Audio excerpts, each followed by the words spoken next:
સફળતાના સોનેરી સૂત્રો પ્રકરણ 1 જેને હૈયે રુદ્રાક્ષની માળા અને પારો। રુદ્રાક્ષ શિવજીને અતિ પ્રિય છે। રુદ્રાક્ષ એટલે શિવના આંસુ। જે કોઈ પહેરશે એને શિવ આંસુ નહીં આવવા દે। આપણી સંસ્કૃતિ રુદ્રાક્ષની છે। ઓમ નમઃ શિવાય મંત્રના જાપ રુદ્રાક્ષની માળાથી થાય તો ઈચ્છિત મનવાંછિત ફળ પ્રાપ્ત થાય છે। એક મુખવાળો રુદ્રાક્ષ સાક્ષાત શિવ સ્વરૂપ છે। બે મુખવાળો રુદ્રાક્ષ કામનાઓ પૂર્ણ કરનારો છે।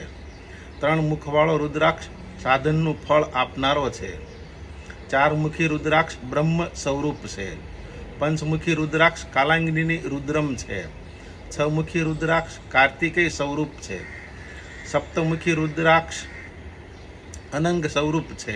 અષ્ટમુખી રુદ્રાક્ષ ભૈરવ સ્વરૂપ છે। નવમુખી રુદ્રાક્ષ નવદુર્ગા સ્વરૂપ છે। દસમુખી રુદ્રાક્ષ વિષ્ણુ ભગવાન સ્વરૂપ છે। 11મુખી રુદ્રાક્ષ રુદ્ર રૂપ છે। 12મુખી રુદ્રાક્ષ આદિત્ય રૂપ છે। 13મુખી રુદ્રાક્ષ વિશ્વદેવોનું રૂપ છે। 14મુખી રુદ્રાક્ષ ભક્તિ રૂપ છે। 14 રુદ્રાક્ષને ધારણ કરવાના અલગ અલગ 14 મંત્રો છે, સાર છે। ઓમ નમઃ શિવાય, ઓમ નમઃ શિવાય, ઓમ નમઃ શિવાય। અસ્તુ વિનુ સુતરિયાના ઝાઝા હેતથી જય શ્રી સચ્ચિદાનંદ।